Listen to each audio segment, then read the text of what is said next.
1, 2, 3, now.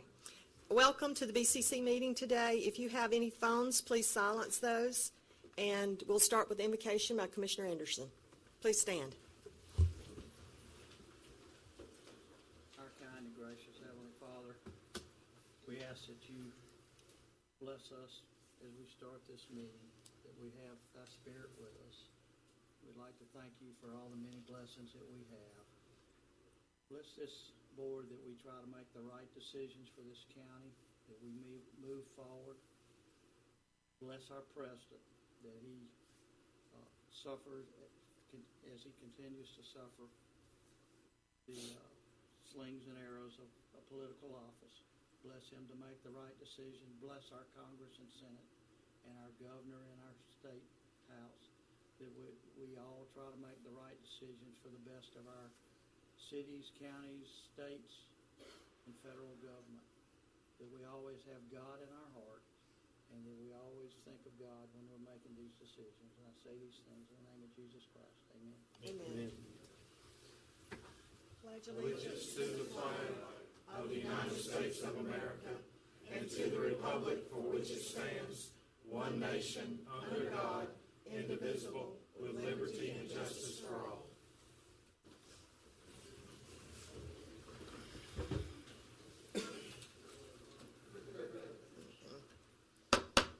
We now call the meeting to order.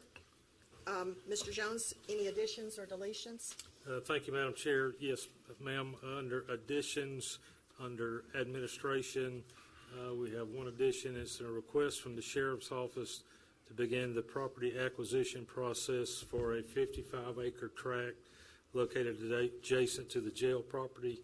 I believe Major Clark and Major Pressner here will be here at that time to discuss that with you. Okay, do we have an approval of the agenda with additions and deletions? Motion? So moved. Second? Motion second. All in favor say aye. Aye. Any opposed, like sign.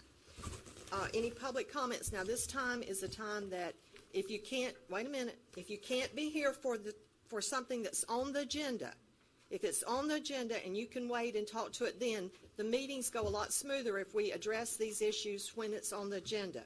If it's not on the agenda, you have to wait till the very end of the meeting.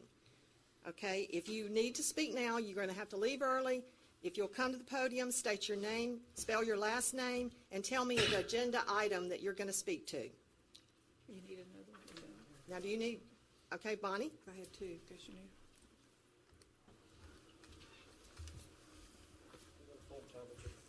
I haven't looked at the agenda. Is the hearing officer special master on the agenda? I don't know. It is. It's number. Should I speak now or wait for the issue? Let's just wait, if you don't Just mind. wait. Thank you. Thank you. It's number 26. Anybody want to speak now that you're going to have to leave early? All right, Mike, come on up. First one, 55 acres, how much? Y'all know? Wait a We'll minute. know. All right, first of all, you need to say your name, spell your last name. I forgot. Your wife said I could keep you Mike in line. Bork, resident of Defuniak Springs, Florida, Hunters Ridge. B-O-U-R-Q-U-E. Bork. All right, now what number did you want to speak to? Number one, the one you just mentioned. Madam Chair, explained to Mr. Bork earlier that the request would be simply to begin the process if the board so chooses. And the first step in that process would be acquire an appraisal. A purchase price would be generated from that appraisal if the board so chooses to move forward. I'm certain there is an asking price now, but that is not anything you would be asked to take action on today. Okay. Did that explain? And when we bring this up, you can speak some more if you need to, want to. Do they come under the same rules and regulations on the state where Brad Drake says we don't really own property? We purchase property and use it at the request of the state under their rules and regulations, counties' rules and regulations, cities' rules and regulations, homeowners association rules and regulations. We don't own the property. That's exactly what he said last night. Did you stay that long? Yes, sir, I was there the whole time. Did you understand his answer? When he says you don't really own the property, you can use the property you're buying on the rules and regulations of the state, counties, I can share the board cities, if and we buy it, homeowner we'll, associations? Mr. Jones, go ahead. If we purchase the property, we will own it and be the holders and trust for the public of Walton County. And I can't remember what content that was spoken. Very on. last thing. I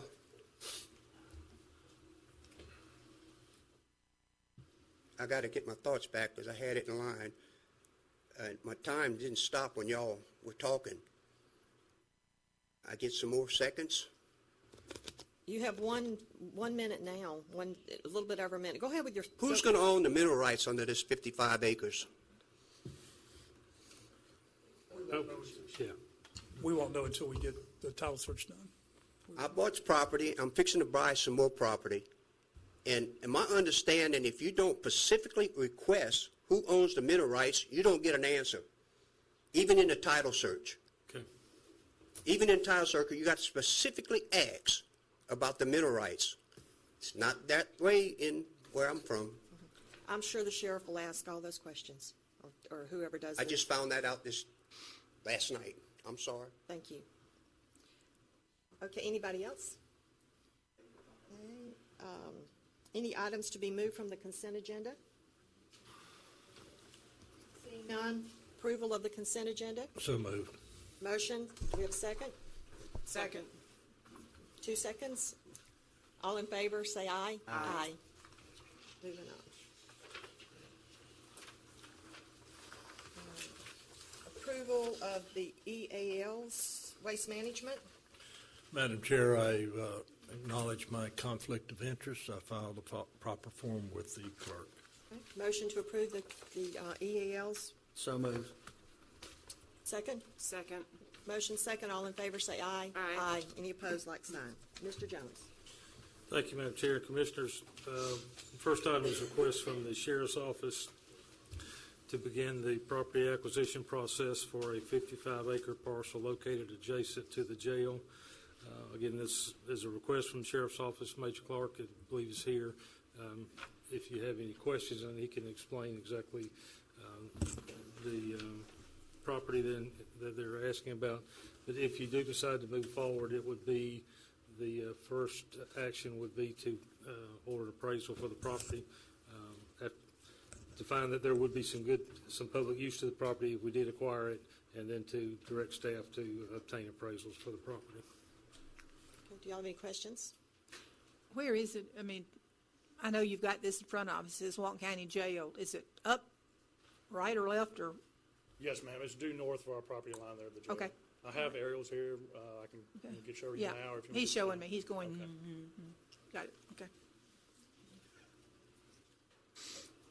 Any other comments, questions? Are we, any comments or questions from the audience? Any other comments? Okay, what direction would you like to take? Motion to approve? Second. Motion second to go out for appraisals. All in favor, say aye. Aye. Any opposed, like sign. Okay, thank you.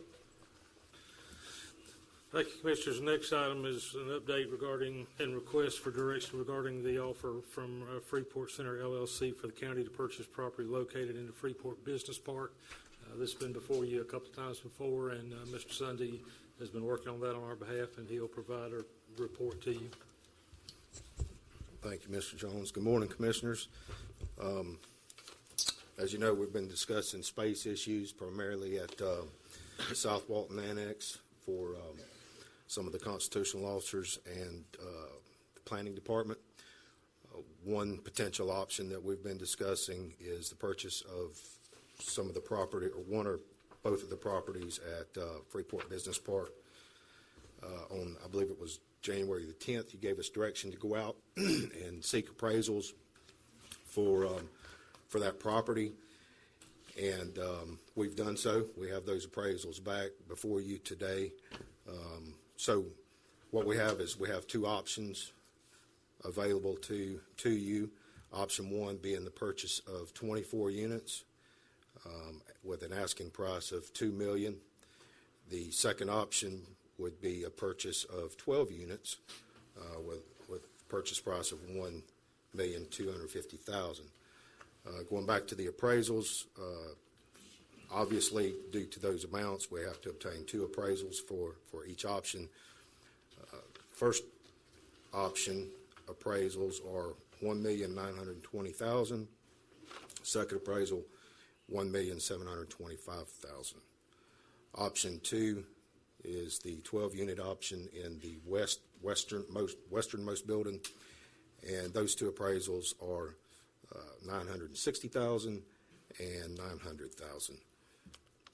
And so we look to you today for direction, how you want to move forward with that. The other thing that I would like to mention is as we move forward with the planning department, obviously this would, we think, not only create some additional space in the South Walton Annex for the tax collector and the clerk of court, but it would allow us as well to, we think, realize some efficiencies through economies of scale of personnel being under one roof, not only better able to manage those personnel being in one location, but secondly, having more people readily available to work on projects. And ultimately, one of the things that we've been hearing is the time that it takes to approve permit applications and get them back to the public. So that's one thing we're working towards, is to reduce that turnaround time. And additionally, along with that, we are about to roll out some Citizen Serve software that we anticipate going live June, July timeframe, which would allow citizens to submit their permit applications, their projects, all online, review the process online, where it's at in the approval process, and so just to let you know that's underway as well, and will be hopefully create a more user-friendly and efficient planning process. Yes, go ahead. Madam Chairman, I fully realize we have some immediate needs. We've had some immediate needs, and they're getting critical at this point. So I probably would be in favor of either leasing the 12 units with an option to buy, or go ahead and buying those 12 units. But the 24, I'm a little hesitant about, because if we do, and I think most of you are aware because we discussed it at another board meeting, I'm kind of working on trying to find out exactly what our infrastructure needs are as far as buildings, roads, that sort of thing, and get a grand total of what we need, and then see how we can accomplish that. As a matter of fact, I'm meeting with some people in Escambia County next week to find out some of the things that they've done right and how that we might be able to do it over here. So I'd hate for us to buy 24 units because we don't really need to be in the real estate business, you know. But I certainly support either leasing or buying the 12 units. I think right now Freeport would be a perfect place. It's halfway in the middle, you know, for people to come to planning. So I would support that effort, and in the meantime, I'll continue to work on, because we need a dollar amount of just how much we need to accomplish all the things we need to accomplish. Madam Chair. Yes, go ahead. Commissioner, I'm looking at it in a little bit different light, in that the cost of properties and buildings are not going to decrease anytime soon. They're probably going to increase. I think we all can probably agree that Freeport is probably going to be the next boom area, especially as 331 is developed and the infrastructure is in place there. I would opt to go with option 1 and get them all tied up. We may not use them all initially, but as the county continues to grow, we're going to need additional space, and it might not take very long to run out of that than 12 units and not have enough room. So I would ask the board to consider that option also. And I just might add that, as I would like to see planning all under one roof, but I would still like to leave someone at the south end, someone at the north end to gather projects and to answer phone calls. Sometimes people want to have a one-on-one, eyeball to eyeball, so at least one person, it could be a floating person, but someone in the south end, someone at the north end that could have that one-on-one time as well.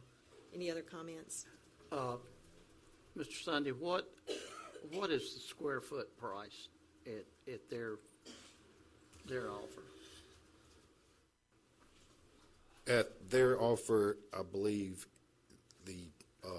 at the 2 million is $44 a square foot, I believe. Wow. And you certainly couldn't build a building or anything for $44 a square foot now, I don't think. It'd be hard. Any other comments? Yes, we got a preliminary cost of what it's going to take to set the interior of those buildings up as far as office space, et cetera. So they are unfinished. It would require some build out on the interior. We have done some preliminary numbers. Our facilities manager is here to speak to what they believe that would cost. Obviously, that would depend on what kind of build out we do, whether we build offices on the interior or have more of an open atmosphere. The other option would be some glass cubicles. So depending upon that interior build out, obviously going to determine the price. With our facilities folks being stretched as far as they are, another option would be to consider putting it out for bid and considering a contractor to come in and finish these out for us. But we've certainly not gotten to that point. So, Brad, if one of you guys want to come up and speak to those numbers.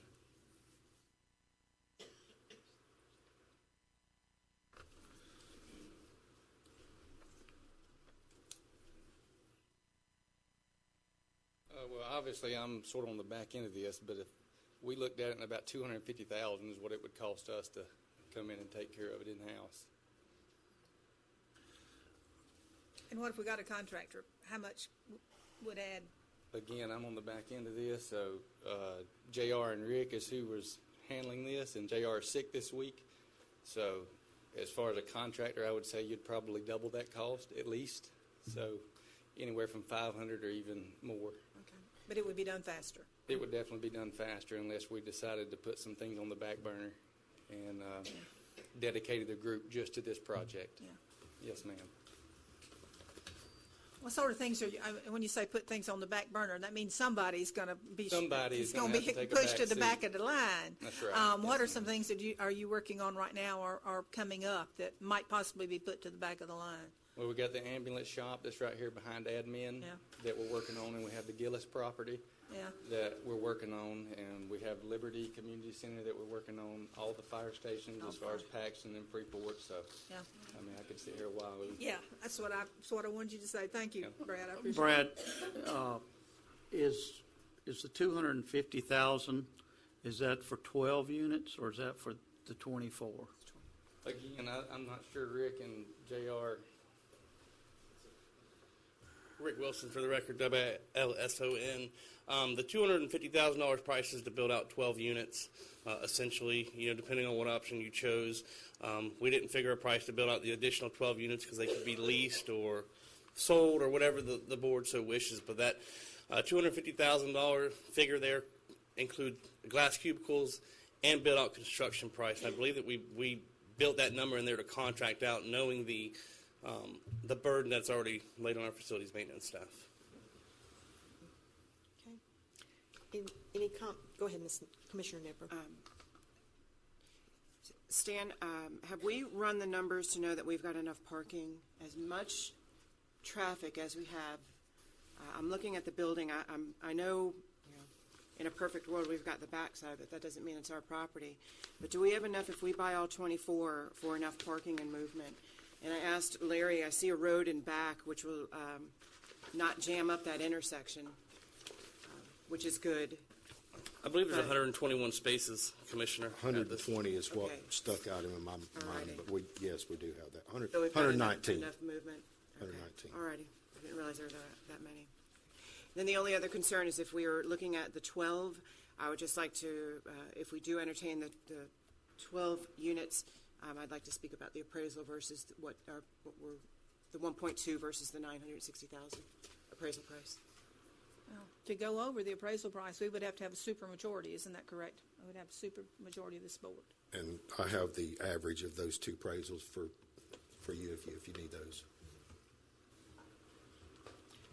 30,000. Okay, any comments from the audience? Mike? Ms. Bonnie, come on, he wants you to come first.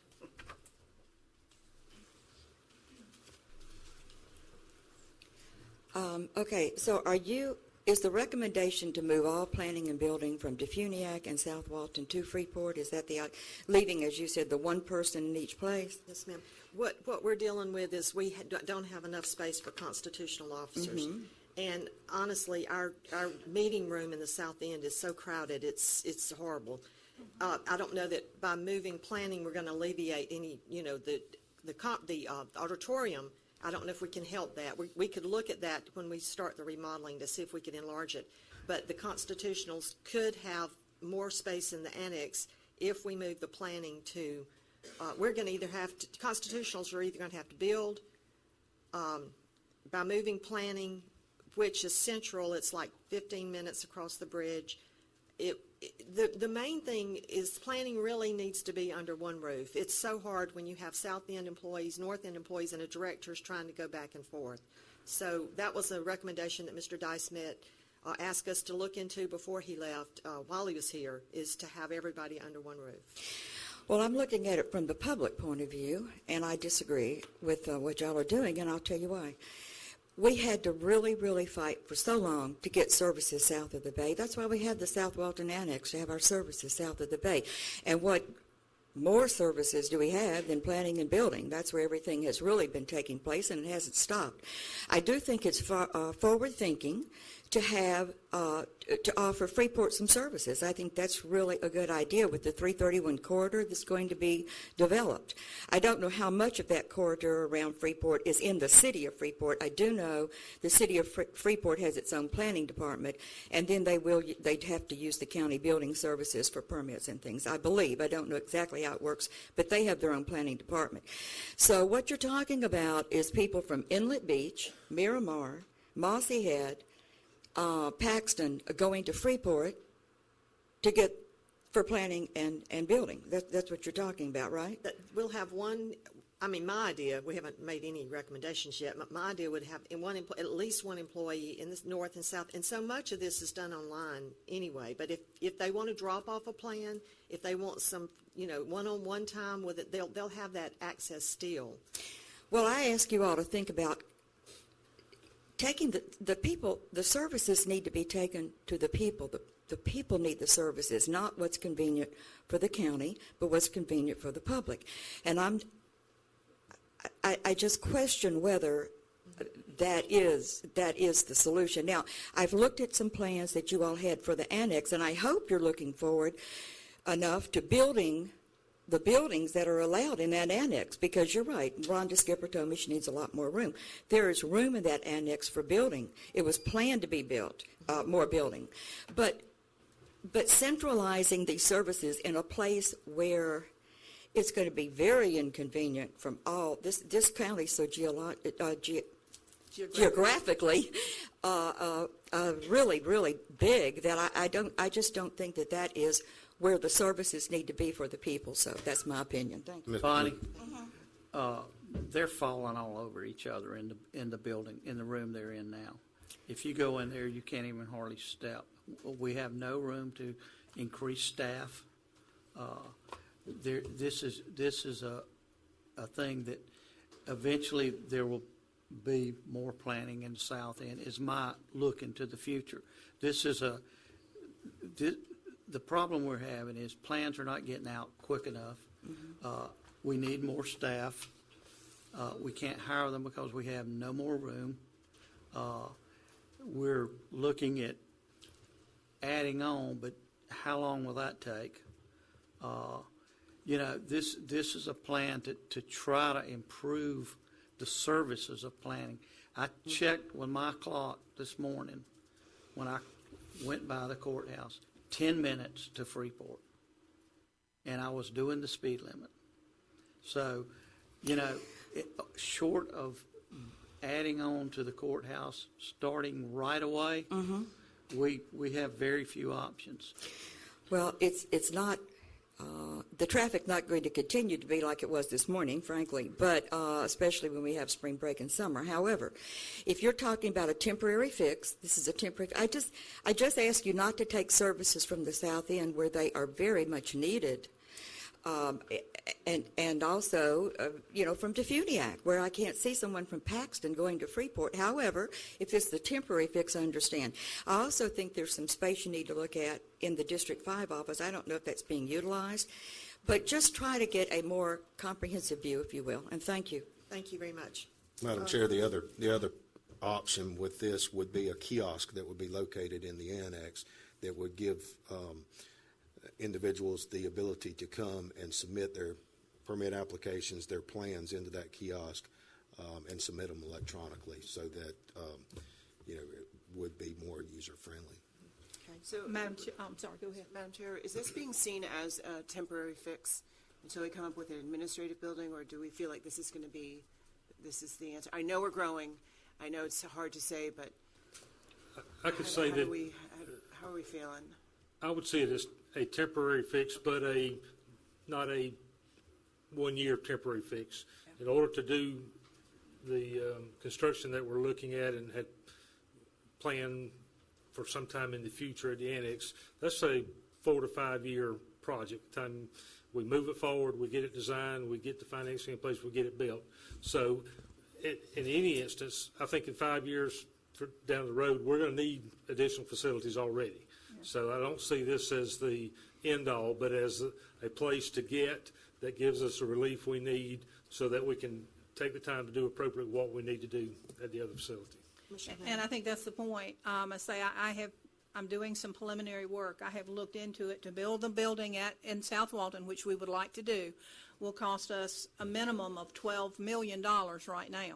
Well, I hadn't looked in anybody's pocket, but I don't think we have $12 million laying around. So we have, first of all, got to come up with a mechanism to raise that $12 million. And then we've got to be able to build it. So is this a temporary fix? Perhaps for the moment, because, we're literally running out of space. But as we grow, I'm sure we will need, once we get the building built in South Walton and it houses everybody, we're still going to, as Freeport grows, we're going to need services there too. So it won't be a waste of money, is the way I see it. And Commissioners, I'd be remiss if I didn't remind you that beside the space issue, this was a recommendation that we got from the Walton County Grand Jury 2 years ago. Well, a year and a half ago, that we place all of planning under one roof. Yeah. So I'd be remiss if I didn't remind you of that. Thank you. Thank you. Yes, Mike, come on up.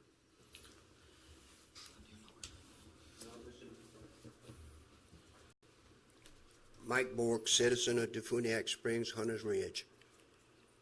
While listening to your conversation, I heard 119 acres of property. Is that in the $2 million? Or is that already purchased? What's that? Parking spots. Parking spaces. Oh, it's not 119 acres? No, sir. So how much land are we talking about? How much are we going to purchase? Now, we're talking about units, like 12 units or 24 units. Of what? Complex. He's a complex. Okay, he said $44 a square foot divided into 2 million. That's a little over 40,000 square feet. Okay. Right? The units are approximately 1,800 square foot each. So we're talking about either 12 or 24 units. The 2 million is 24 units, so you multiply 100. Yeah, you're right. 21,600 square feet. Well, then it's not $44 a square foot. It is if you use 2 million, because then it's 24 units. Numbers are right. What we're saying is that we feel like at this price, we couldn't build a building that at current building rates, they're a lot more than $44. So you're going to lease them? We haven't even got how many we're going to get. We're going to, in a few minutes, make a motion to get 12 or 24, and then I just see how quickly many we did need that for division, and something didn't add up. Yes, sir. That's all. Thank you. Thank you. Anybody else? Mr. Hudson.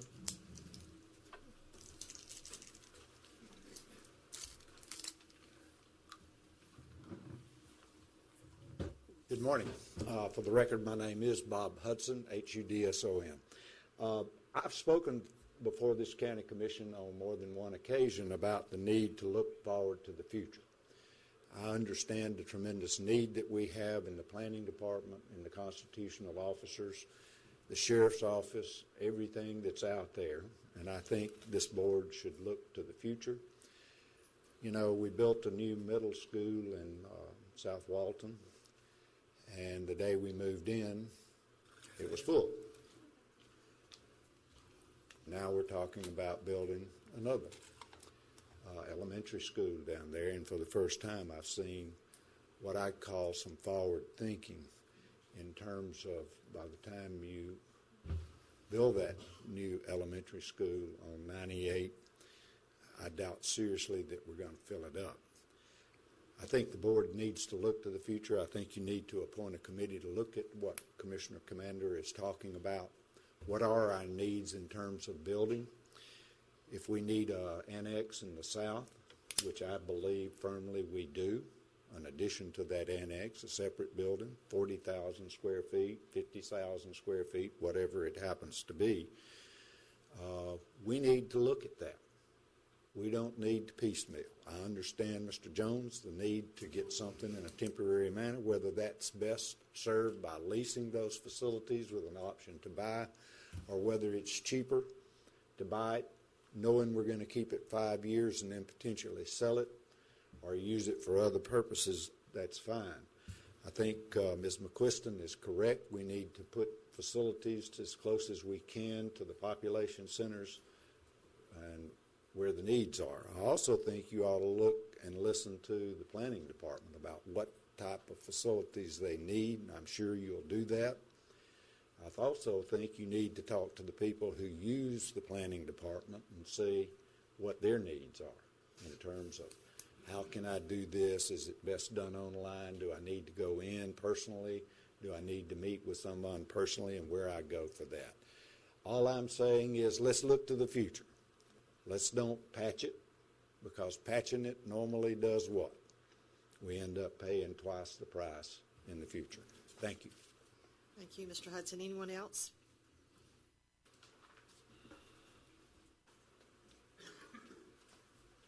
Good morning. Good morning. Dave Rochkolb, Rauschkolb. Just a quick suggestion. Perhaps you might consider, I know Bay Elementary School, they put temporary buildings in immediately when they needed the space. Is there land over there at the courthouse you guys could put in temporary buildings that would accomplish this? We could put temporary buildings in, but everyone would not be under one roof. I mean, you would still have, you know, some over here, some over here, some in the north still. Mm-hmm. That, you know, I believe we did look at that. It wouldn't be ideal. I just think that, you know, it would be all in one spot. Right. Just a suggestion. Thank you for that suggestion. Anyone else?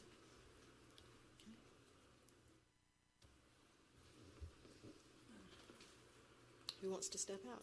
I'll make the motion that we consider option 2, the 12 units, either leasing or lease to purchase, or go ahead and purchase. Do we have a second? All right. Second for discussion. Second for discussion. What is the square foot for if we buy 12? What is the square foot price?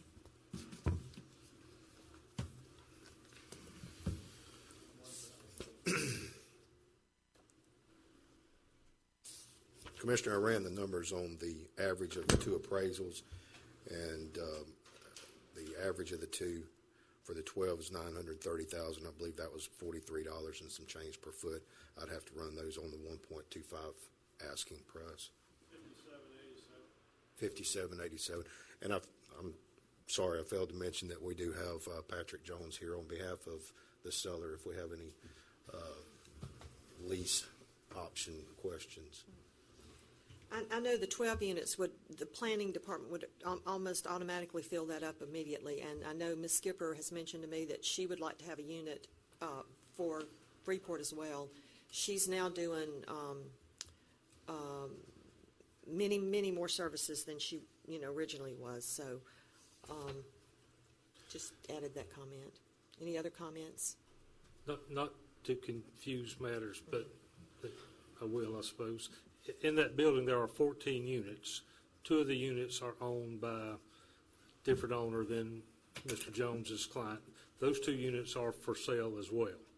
So if we decide to go down that path, we might ask for permission to offer, if we come to terms on the 12, offer that same price to those other 2 owners for the units that they currently have on the market. But the 12 that we're looking at are free. Nobody's in those. Well, they're not free. I mean, no, well, they're We wish. vacant, Let's vacant, Patrick that's a Riddle better word, first. vacant. They're vacant, yes, ma'am. Are they contiguous to each other? Yes. Two There other- may be one lease, 11 are contiguous. yeah. Does one just sit by itself? There's 14 units in the building. Oh, gotcha. The easternmost unit is privately owned, is owned by a separate individual, and then the next to the last unit to the west is owned by a separate entity. But those 2 are available. But that'll be in addition to what we got here. The total price, yes, sir. There's a picture in our board book. Yeah. We have a motion and a second. Are we ready to vote? So let me make sure, so there are 4 units right now in the total of 24 that are in use. Yeah, come over here and point. What's the little green one for? Yeah, what's the green one There, for? Commissioner, there are 5 units out of the 24. This one is privately owned, and I say privately, separate than Okay. these, all of these, and this one are the 12 we're discussing. Well, I hate But that that somebody's gonna be stuck out over there unless it's wrong. But like I said, these 2 are available if we Okay. want to make. And we can have the whole building. Yeah, okay. I think we're going to be built out the minute we buy 12. Yeah, yeah, This is the west I building, got it. this one, and this one. Yeah. Are these occupied? They're occupied, or they're owned separately. I will withdraw my motion to allow someone else to make a motion. I don't think I'm flying on this one. Okay, whoever made the second, would you withdraw your second? So moved. Okay, we need a new motion now.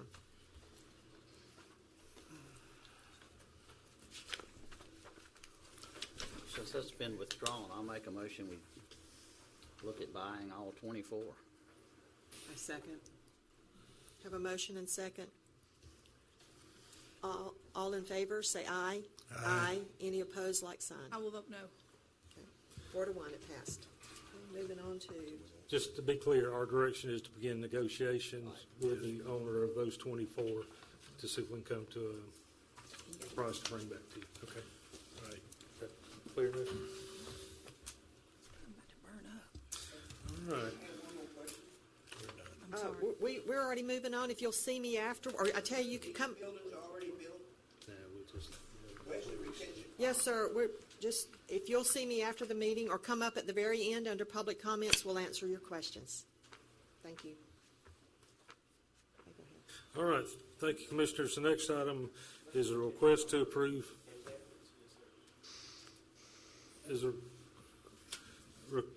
Request to approve to advertise for proposals for an RFP for disaster response services. This is for debris removal services associated with storm events, as requested by the Emergency Management Department. Our current contract expires on July the 8th, and it's important that we have a new contractor or a renegotiated contract in place at that time. So we That's would, with Crowder Gulf. that's the current One we have provider. now. Yes, Okay. ma'am.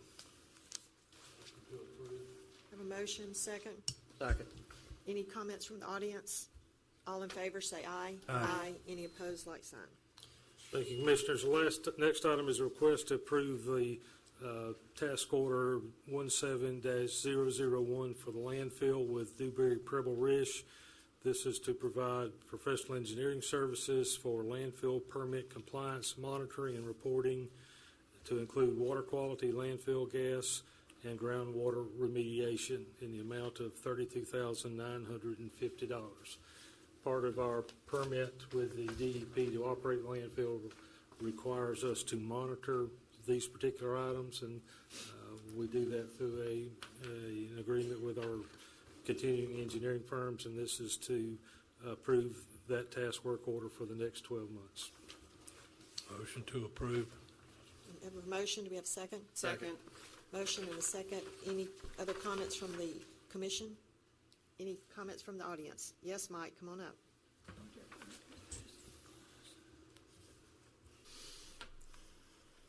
Does the county have a civil engineer? Yes, sir, we have several. Okay, you're hiring somebody to do his job. Okay. You agree? We're hiring a civil engineer to do a job, yes, sir. You could probably get a good civil engineer for $32,000, and that's not even cost to install what he recommends. You understand what I'm saying? That's a lot of money. I know it's under EPA orders, but Donald Trump's working on that big time. Yes, sir. That's all. Thank you. Thank you. Thank you. Okay, we have, any other comments from the audience? Have a motion and a second. All in favor, say aye. Aye. Any opposed, like sign. Okay, Waffle House. Thanks, Commissioners. Next item is a request for you to consider a tentative approval of a purchase agreement with Waffle House, Inc. For the property at the Mossy Head Industrial Park. And this is subject to a negotiation of a purchase price and some competitive restrictions they are requesting. It's probably a little odd request, but Waffle House was very interested in moving forward. We explained to them that until we have the price to relocate the sheriff's office, which this contract would require, we're not sure what purchase price needs to be. And then they have some language in their contract where they want some separation, assurance of separations that we wouldn't locate a competitive restaurant within so many feet, and was not particularly comfortable with that at this point. So what they've asked us to do, and in our discussions came to, was just ask you if you would you tentatively approve their purchase agreement, which legal has reviewed, and it's certainly nothing there we find offensive, so that they can say to their corporate folks, the process is moving forward. We recognize that we'll have to bring a price back to you, and the restrictions on the distance for a competitor before anything's final. This just shows them that we are very interested in moving this process forward, there's nothing binding as to what you do today other than sending them the message that let's keep the process moving. And the approval would be contingent upon us negotiating a final contract with those terms. Exactly. Yeah. Have a motion, second. Any other comments? Comments from the audience? All in favor, say aye. Aye. Any opposed, like sign. Aye. One nay. Chapman. Thank you, Commissioners. Next item is a request to approve revisions to the purchasing policies and procedures manual regarding source selection and some terminology associated with that. Following the completion of the Auditor General operation audit, staff has identified, based on some of their findings, some changes that we need to make. In this instance, they specifically found that this board, sitting as a review committee for requests for proposals, was not specifically permitted under our purchasing policies. It was not prohibited either, and that was an argument we made to them. However, they felt that we would be in a better position to move forward if we made the change that said under conditions, and when you choose to, you can sit as a review committee for requests for qualifications. So that's the change that will take effect if you approve this policy. Again, it simply facilitates the ability of you sitting as a review committee for requests for proposals. So moved. Have a motion. Do we have a second? Second. Second. Any other comments? Comments from the audience? Yes, sir.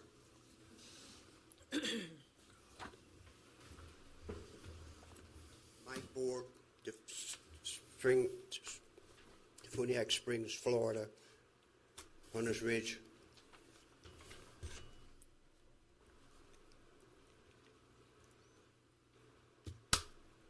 My French can't even interpret those words neither. He didn't pronounce the words. I figure he don't know what they mean neither. What word is that, sir? Definition of procurement terminology? That sounds like a science course? Terminology? Okay, it's not a science course. Math course? Finance. It's financial terms. But he didn't pronounce the words neither, so I figured his French was as bad as mine. Do you have a question? Do you have a question or something we can help you with, help you understand better? Definition of those last two words? I mean, he says the definition of, but what are the last? Procurement means purchase. Purchasing, the policies. Of We're what? changing the terminology per the Auditor General's. In other words, the request. old manual didn't have this in there, and That's you want correct. to add it. That's So it correct. has to do with computers. No. Nothing to do with the computer. Has to do with language in a policy that this board we were recommending to the board they make a change.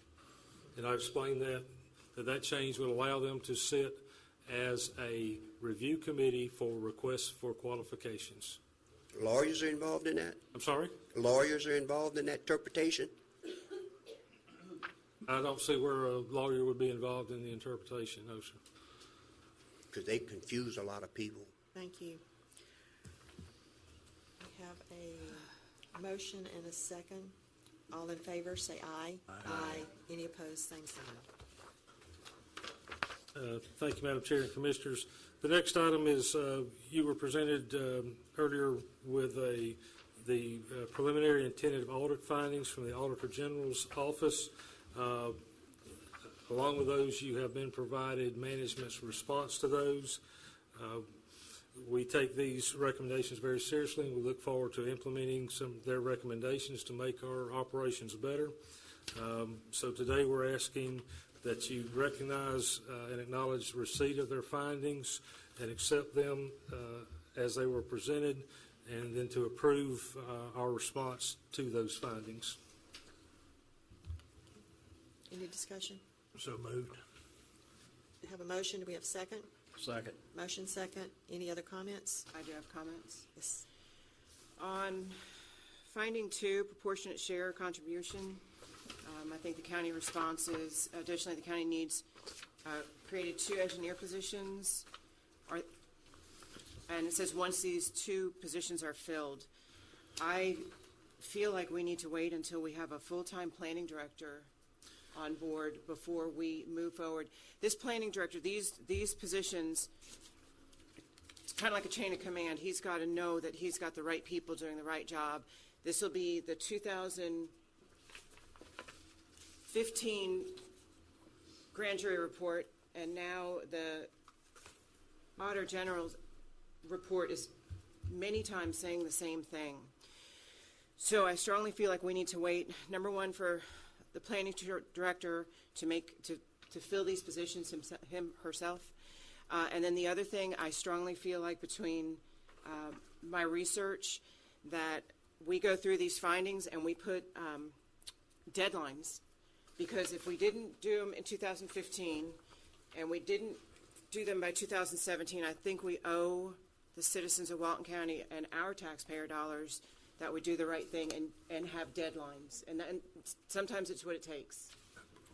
So I would like to consider deadlines for some of these. It can't, I don't think we can do it for all of them, but I think we need to reword these and have criteria, deadlines, and have a solution. And I just don't feel like our responses are saying that in a very specific way. I don't feel our responses are specific enough. Do you think, Commissioner, do you think we should wait on those, say, deadlines and criteria for the new planning director to give his advice as well? At least finding two at the minimum, and then I'd go, let's see, 'Cause I think you're letters of correct. credit, Yeah. employment practices is finding number 8. I think we just went through competitive selection processes being number 9. Land development code and comp plan is finding number 1. I think there's more to it than just giving it a once-over. Maybe finding by finding and coming up with specific things, and I don't know, maybe a workshop or something, because this doesn't just involve the 5 of us up here. This involves a lot of citizens. And certainly hearing what you say and respect everything you said, and don't disagree with any of it. What our plan would be is We have 30 days from the day of issuance to respond back to the Auditor General. And if you approve these today, we will send those. But beyond that, our goal would be to create a matrix of these findings, where we are, what we're doing, and what the time frame to get those done are. So I think we're right on target with the things that you have mentioned as far as getting things moving forward. And I would agree 100%. We don't need to fill those positions until the new director is in place. Those were very good comments. Thank you. Any comments from the audience? And just by way of information too, just so you know, Auditor General reports, they produce the report, we produce the response. They actually come back within an 18-month period to check on our progress. So we have that check behind us as well. So just so you're aware of that. I know we did a matrix before, and I assume that after that we progressed, this has been a progression of, we're not perfect yet, but we're certainly going to improve day by day. We're doing the best we can. Yes. All right. Any comments from the audience, Mr. Hudson?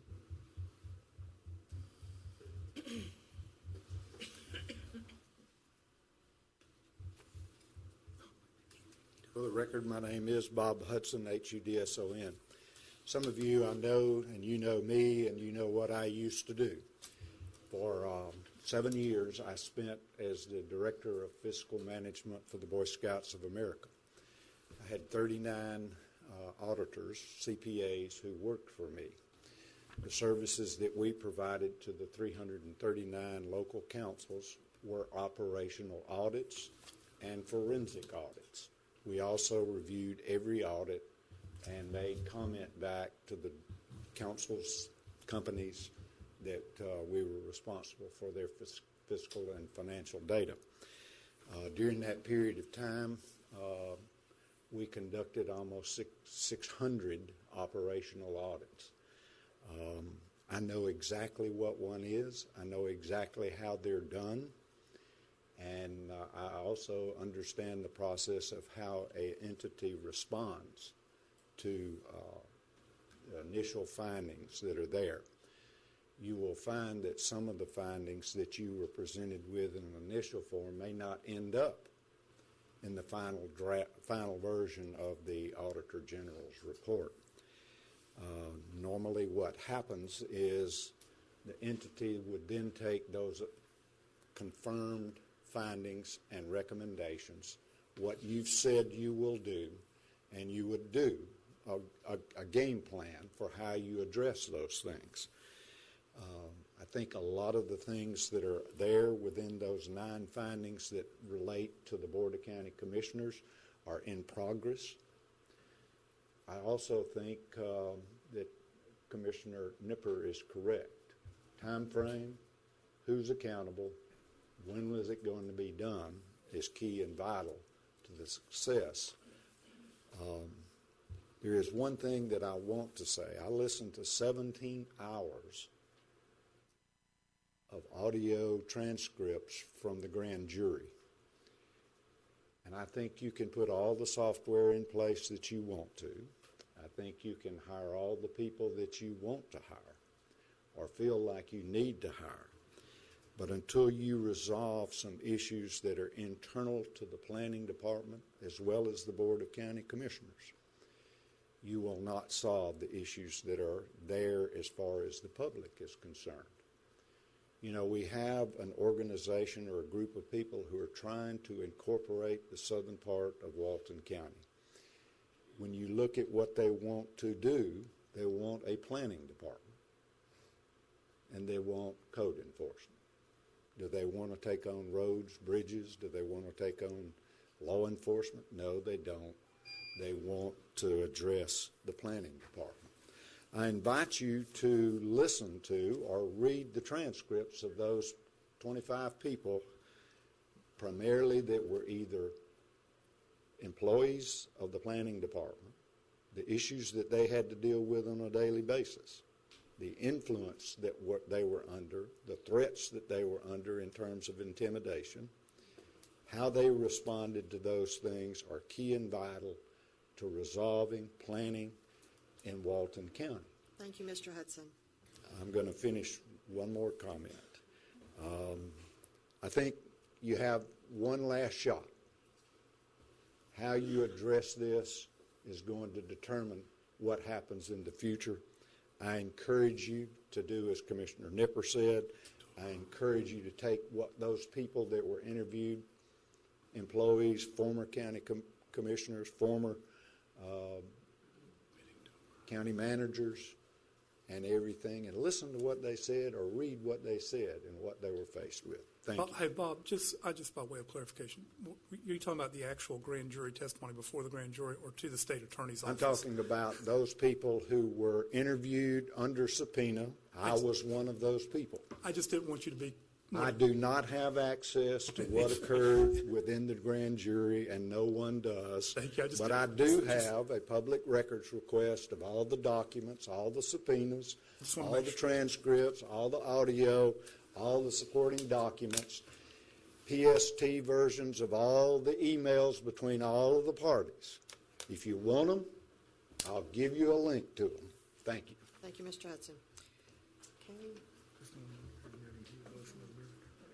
We have a motion and a second to accept the Auditor General's letter and response. I assume that was the motion. It's been a long time ago. Yeah. Motion and a second. All in favor, say aye. Aye. Any opposed, like sign. Okay, thank you. Moving on. Thank you, Commissioners. Next item is in responses to RFQ 017005 for engineering services for the East Point Washington Road realignment project were received on January 23rd. Subject to your earlier action of approving the changes to the procurement policy, if you wish to do so, this board may sit as the reviewing committee for those RFQs. So the request is for direction of whether you wish to perform that in your capacity, or would you prefer staff to do that and bring you back a recommendation? Well, my position would be to allow staff to vet it out, and then if there's a recommendation, and they provide maybe a recommendation for the board for selection of the firm. You have a motion? Is that in the motion? That can be, yes. That's a motion. Do we have a second? Second. Motion second. Any other comments? Just a reminder, because the staff's going to be eliminating potential bidders, they would have to meet in the sunshine, so just so you know that. Any other comments? Comments from the audience? Yes, sir, Mike? No, sir, I can't. Come on up. We'd like for you to be right in front of us. Do everything over again? Mike Borg. No, we have your name and everything. Okay. Go ahead. I think we're on number 16 right now. They showed a picture of a road. We're on 15. 15. We're on 15? Yes, sir. We're talking Oh, it about... has to do with 16 though, right? No, we're only 15. East Point, Washington Road realignment, talking about the engineering firms and how we're going to deal with the firms of selecting a firm. This has already been approved. We're The right. amount and everything's been approved on 15. We're only looking at... 15 is on the table now, sir. So how much money we're talking about? No money's involved at this point. No money's involved in The it. selection process on qualifications. So we're on 15. Yes, sir. I'm sorry. I skipped one. Okay. All right, we have a motion second. Any other discussion? Any other discussion from the audience? All in favor say aye. Aye. Any opposed, like sign. Nay. One nay. We should review it. Thank you, Commissioners. The next item is request to award and approve and authorize the chair to sign contract number 016-039 for environmental science services with Jones Edmonds and Associates in the amount of $217,950. If you recall, in our settlement agreement with the Thousand Friends of Florida, there were some provisions there to expand our efforts of monitoring the coastal dune lakes. We issued an RFQ for those services. Jones Edmonds was selected as the top-ranked firm, and the negotiated contract of $217,950 was a result of those negotiations. So we would recommend your approval. Do we have a motion? Any discussion? So moved. Second. Motion second. Any more discussion? Yes, sir, come on up. Come on. Come on. No, Mike? Yes, sir, we are. Just put in the chair. Just put in the chair. This is money that has already been collected, all you gotta do is sign a check, right? It's already been approved. Yes, So we're not- we had a lawsuit, and as part of the settlement, someone settled with a past commission, I believe, settled, or I don't know when, for $217,000, so I'm just gonna sign the check To pay a lawsuit off. to pay a settlement offer off, right? Mark? Well, it's part of the settlement I agreement. tell you what, let me let legal speak to this. So we these made things. changes to the Walton County Comprehensive Plan dealing with the amount of land you can build on in a lot that is located next to a coastal dune lake in South Walton. That comprehensive plan change was challenged as part, and before the Florida Department of Administrative Hearings, as part of an agreement with the challengers, which, by the way, was something we were going to do anyway. We were going to monitor the water quality of the lakes. That's all this is. This is the contract with the firm to monitor the water quality of the lakes. Why didn't you wait a little while? Trump would have handled all that for y'all at a zero cost. We didn't know Trump would be elected, so we, behind the eight ball, so. All right, we have a motion and a second to approve this. All in favor, say aye. Aye. Any opposed, like sign. Thank you, Commissioners. The next item is a request to approve for Emerald Coast Artificial Reef Association to deploy 2 steel beam structures within the permitted Miramar Frangista artificial reef site, and authorize staff to work with them to complete the deployment. You have the information there regarding the site. This is just allowing them to utilize the permits that we have in place for the placement of these reef structures. Motion to approve. Have a motion, do we have a second? Second. Motion second. Any comments from the audience? All in favor, say aye. Aye. Any opposed, like sign. Thank you. The next item is a request to approve for staff to apply for an artificial reef construction grant from the Florida Fish and Wildlife Commission to deploy prefabricated modules within the topsail, nearshore permitted reef site. There's some funds that have become available through a competitive process, and we were just requesting your permission to apply for a $60,000 grant from Florida Fish and Wildlife to deploy these prefabricated reef modules. So moved. Motion second. Any comments? Comments from the audience? All in favor, say aye. Aye. Any opposed, like sign. Mr. Tusa, no? Nope, not quite. Next item is request approval to participate in the Eastern Equine Encephalitis Research Project with the University of South Florida and to provide a vehicle during this project. This is an effort that we've participated in the past. They work with the North Walton Mosquito Control to do some research and studies on the encephalitis issues that may be in and around Walton County. The only thing that we're required to do is provide them with a vehicle.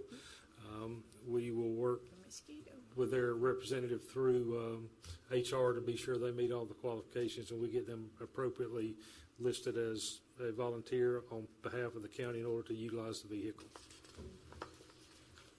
So moved. Second. Motion second. Any comments? Any more comments? Comments from the audience? All in favor, say aye. Aye. Any opposed? Like sign. Mr. Tusa. Morning, Madam Chairwoman, Commissioners. We have a couple items. Our first item is to request to approve and authorize the Chairwoman to sign an addendum to the South Walton Fire District contract for expansion of the beach safety services. That expansion at this point is 2 items.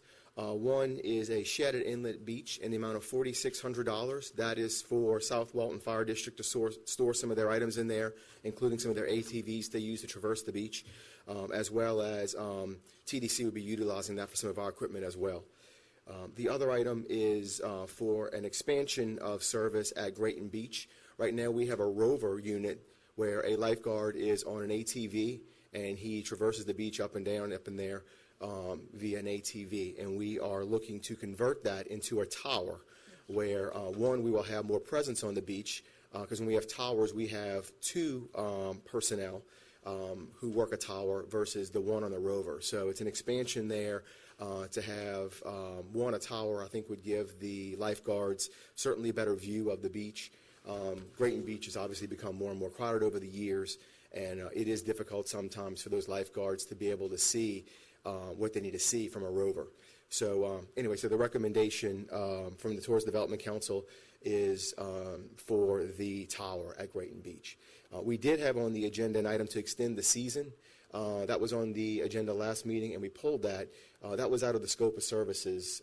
Legal and I got together on that, and if we want to do that, we'd have to do a whole new contract. And we're not prepared to do that at this point, but we will certainly look into options there, and we may bring that back to you later this year if we can kind of figure out a way to do that. So. Commissioners, legal is comfortable that these two changes were within the original scope of services. However, that third change was not. So we're comfortable recommending this amendment. Motion to approve? Motion second. Second. Motion second. Any other comments? Comments from the audience? All in favor say aye. Aye. Any opposed, like sign. The next item, I wanted to give you an update on the property in Seacrest. This property was on the agenda last time, actually in two places, one under the TDC and the other for planning. And I did not move forward with my agenda item to talk about that. I withdrew it because I wanted to speak to the owner of the property since he had planned on doing a lot split. And I stayed for the planning department's portion of the meeting and listened in, and subsequently had a conversation with the owner, and he is willing to do a continuance, which he actually already has put that in place through the planning department to not move forward with his land use change request. So he is now back to us requesting us to look at his property for purchase, which we have already begun the process on that. Initially, we have done the land use reports that we did a while back. I think this was back in December when we did these. So the owner, Dr. Lavin, would like us to consider his property for purchase, so I told him I'd bring that back to you guys if you'd like to move forward with a title search and an appraisal. He did increase the price. It was $6 million. Now it's $7.5 million. Commissioners, we did get a request to continue the proposed land use change until, I believe it was April. $7.5 million. Are there any questions? Yes. Yes, sir. The aerial shows two segments of this property for sale. One is North 38 and the other one's along the beach, south. Correct. That 7.5 is for both parcels? It is not. Right now, we're looking at just one parcel. The south? This initially, when we bought it forward, was for two, and it was for $6 million for the beach parcel, and it was for $7 million for the parcel north of 30A. At this point, we're just recommending moving forward with the beach parcel. With where we're looking at with funds, I just don't think we'd have the dollars to buy that other parcel for parking at this point. Well, the other concern I have is it's located right next to, it looks like a condominium complex and some single family. And if I'm not mistaken, we were looking at a possible regional access here. Correct. And what kind of blowback we going to get from the residents if we try to put a regional access there? That'd be my concern. And I think the price of the land is out of whack.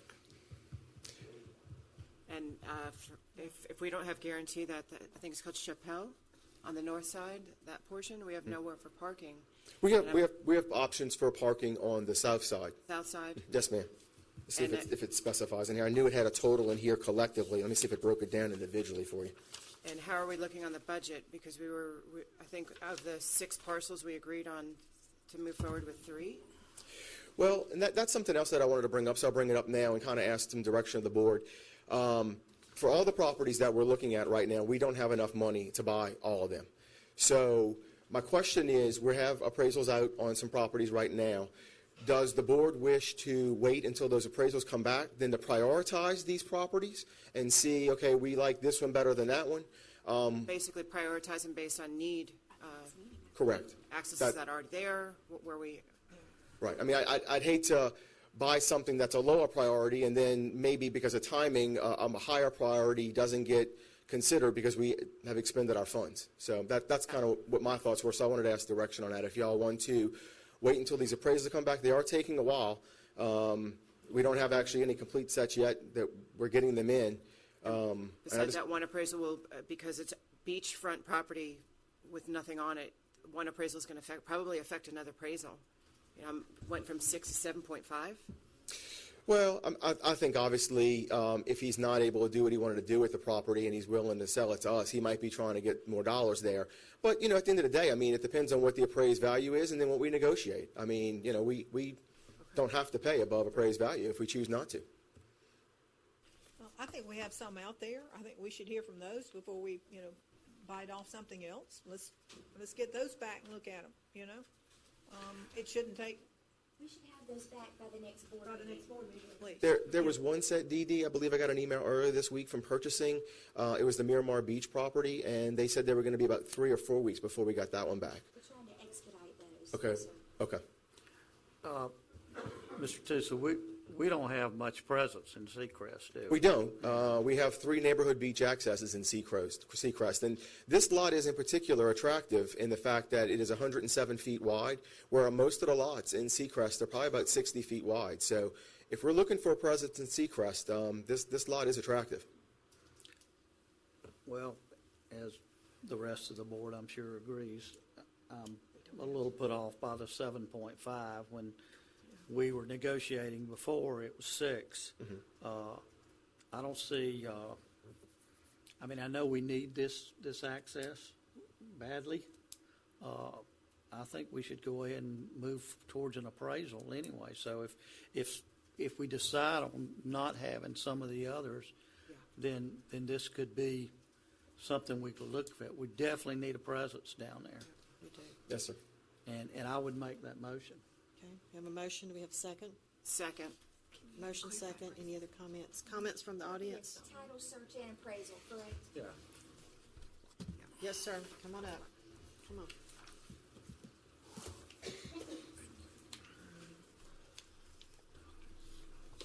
You don't have to say all that stuff. Just go ahead.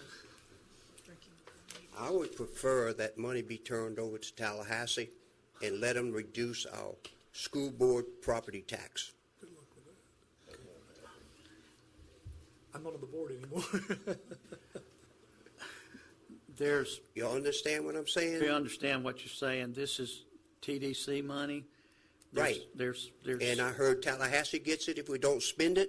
This is wrong. No, wrong. No. That's a wrong rumor? Yeah, it's false news. I would prefer that money going to reduce our property taxes for the school board. Jay, you want to answer that? Yes. We are limited in what we can use these funds for. They have to be related to tourism development. So we could not utilize these funds, obviously, for school tax, reduction in school taxes. Madam Chair, call the question. Okay. We need to vote on call. Do we have to have a second on the question? We did. No, Second. No. don't need a second on Okay, motion second on the question. All in favor of calling the question, say aye. Aye. Right, and all in favor of the motion? Okay. All right, now we have a motion to You have to vote. move forward with an appraisal and a title search. And we have a second. All in favor, say aye. Aye. Any opposed, like sign. Okay. And under updates, I just wanted to bring you aware, unfortunately, we were not able to get this on the agenda, but we have a little bit of an emergency at beach operations. Our gate to the facility is broken, and we need to have it repaired. And so we have got, I gave you earlier this morning a quote that we received from one vendor. We are waiting for a second, and that quote came in just under $5,000 to repair that gate. So I wanted to see if I could seek approval for us to spend up to, not knowing what the other quote will come in at, up to $7,500 to repair the gate once we get that second quote. It's important that we secure our facility, obviously. Right now we've been opening and closing the gate manually, and, you know, this gate, you know, when you drag it, when it's got a chain and everything, so it is difficult for the guys to do that, and we have to lock it up with a chain, you know, on the gate. So anyway, with Leave No Trace obviously starting with spring break, we'd like to see if we can get this expedited. And unfortunately, even if you guys approve this today, it'll take 2 to 3 weeks to get the parts in to repair it. So we're still not looking at an immediate fix. Motion to approve. Second. Motion second. Any other comments? And just for the record, this amount is below his discretionary spending amount. Just want to make sure that's clear. All in favor say aye. Aye. Any opposed, like sign. And then I have one other item under updates. I wanted to ask the board, we have the Dune Allen beach access property that we bought last fall, and we've just been kind of referring it to Dune Allen, and then some people in the community refer to it as the property across from Stinky's. And I wanted to see at this point, since it's our property and we are developing it to beach access, if we can move forward with naming the beach access. We can bring you some suggestions, ideas on how we can, begin the process of picking names. If it's, us kind of getting together and doing that. If it's perhaps maybe a contest from the public, what have you. But I just wanted to ask some direction from the board on what you'd like to see for that. You should get the school kids to name it. We actually have a policy on how we name facilities, so I'll get with Jay and Okay. put that policy in. My apologies. I didn't realize. So, okay. Thank you, Mark. Thank you, Chad. All right. Thank you. Thanks. Okay, we now have public hearing. Yes, ma'am. The first one is a request to approve a resolution to bring forward $147,590 in court facilities trust fund reserves into the current year general fund budget. This is for the North Walton Courthouse exterior renovation project. Motion open public hearing. Second. Motion second, open public hearing. Okay, just all in favor, say aye. Aye. Any opposed, like sign. Okay. Public. Oh, comments, sorry. Any comments from the public? Motion to Seeing close none? the public Well, hearing. wait a minute, we need to keep the public hearing open while we spend money. Yes, we're moving. So we need a motion now to spend the money, and So then we'll moved. close. Second. Motion second, all in favor say aye. Aye. Any opposed, like sign. Now we can close it. Motion to close the public hearing. Second. Motion second, all in favor say aye. Aye. Thank you, Commissioners. The next item, and we should be good at this by now because this is about the third time we've done it, is a request to consider a resolution of intent to use the uniform method of collection for any assessment program in the calendar year.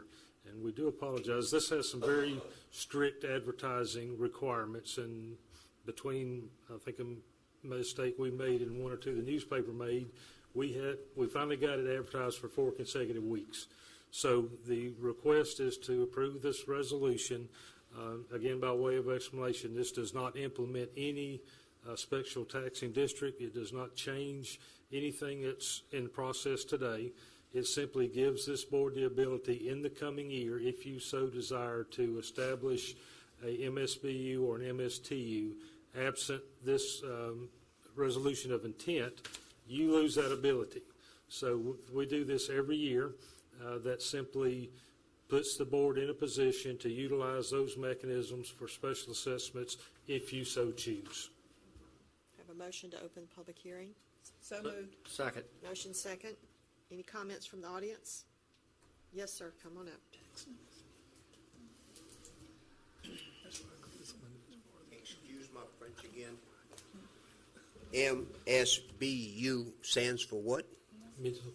Municipal Services Benefits Unit is a special taxing district based on the benefit received generates the amount of contribution an individual would make. No additional taxes. I'm sorry? No additional taxes, just language change. This does not approve or authorize any additional taxes or special assessment fees. Just the method of collecting it. It's my understanding. If the board chooses, yes, sir. Okay. Any We other haven't comments? used this in how many years now?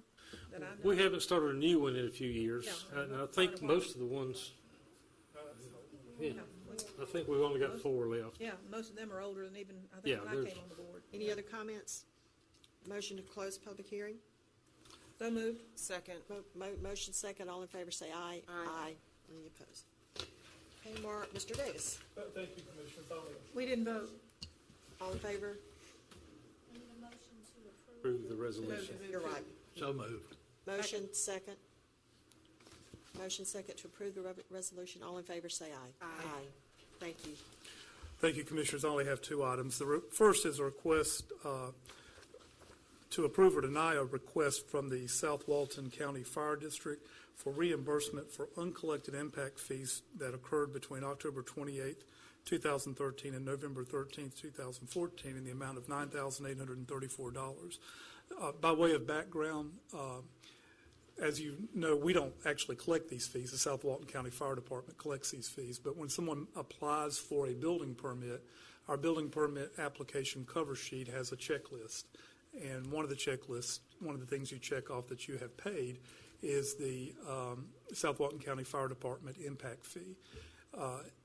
There was a change in the board of the South Walton County Fire Department board changed their impact fee, which enlarged to some degree what they collect for things like decks, fences, and some other smaller structures. There was an email sent to the building department, but for whatever reason, for that period of time, the building department issued the permits for those items that were affected by the change in the policy or by the change in the ordinance by the fire department. And so the fee wasn't collected. In other words, we issued the permit without insuring or checking to make sure that the fee had been collected. Again, we don't collect them. They are collected by the South Walton Fire Department. We received a formal request by way of their attorney for reimbursement, claiming that we were negligent in issuing the building permit without insuring or checking to make sure that the fees were paid. We, of course, turned that over to our insurer. This amount is actually below our individual amount we pay for each claim, so we have authorization if you choose to settle it in this amount. So it's up to you if you want to pay that amount or not. I will tell you some of these, probably from the fire department's perspective and our perspective in terms of reimbursement back to us, are probably uncollectible given their age, and some of these folks are probably long gone. But we do have a list of, I've seen each building application, who they were and what they did not pay. But weren't they collecting at South End but not at the North End? Commissioner, I don't remember that I think that was part of specifically. the problem there again, that with the lack of communication, I think Could have been. was the problem with our building department. So, Entirely possible. yeah, I will make a motion that we go ahead and approve this for payment. I think it's one of those things that fell through the crack, but I think ultimately it's our responsibility. I'll second. Okay, motion second. Any other comments from the audience? Yes, Mrs. Charlotte. And while she's coming up, the other night, she left before we could, no, I want to say thank you so much for your service to the Code Board. It was a long meeting, and so anyway, thank you very much. Now, Been on the board over 15 years, and I'm here to tell you, short of having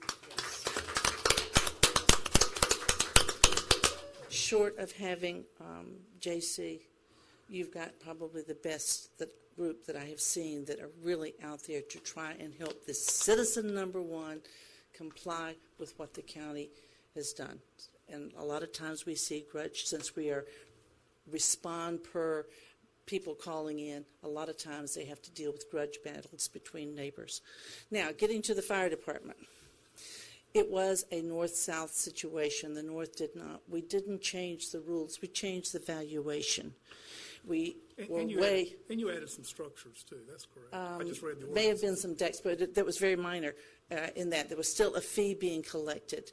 And the resolution that we passed increased the fees. We finally brought it into the 20th century, since it was set up at 25 cents a square foot way back when they formed 22 years ago. We're still one of the least ones when you judge counties and service areas.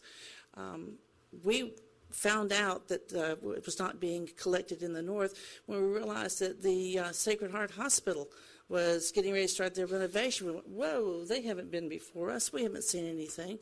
So they did, and we paid for record searches. And we found that there was 146 of them, and they were all in the north and pretty much with possibly one person. And I think it's just that they just did not realize that they were supposed to check that off. When we process it, and Mark will be the first to admit it, it took a long time for his workload, and it's beyond the fact that we can file impact fee now, or claim. So we feel like we did our due diligence. We brought it to the attention over a year ago, and we feel like that we should be reimbursed for it because we've done everything we could to do it, and we're denied. So thank you. thank you. Any other comments? Okay, we have motion second. All in favor, say aye. Aye. Any opposed, like sign. Thank you, Commissioners. The next item is a report on the possible changes to the Comp Plan and Land Development Code requested by you on January 24th regarding the use of a special magistrate or hearing officer to hear all quasi-judicial land development issues. I'm just going to say I feel like the dog who caught the car here. In gathering information on what other counties, other municipalities do, to be honest with you, I was completely overwhelmed by the variations and how other counties handle development order requests, how many different variations there are, how many different ways they handle code and variances. I could not make a report to you today to give you options if I wanted to. I will tell you there are some similarities in some of the processes and where a special magistrate or hearing officer is inserted into the process, but to say there is a model out there it just doesn't exist. They vary wildly.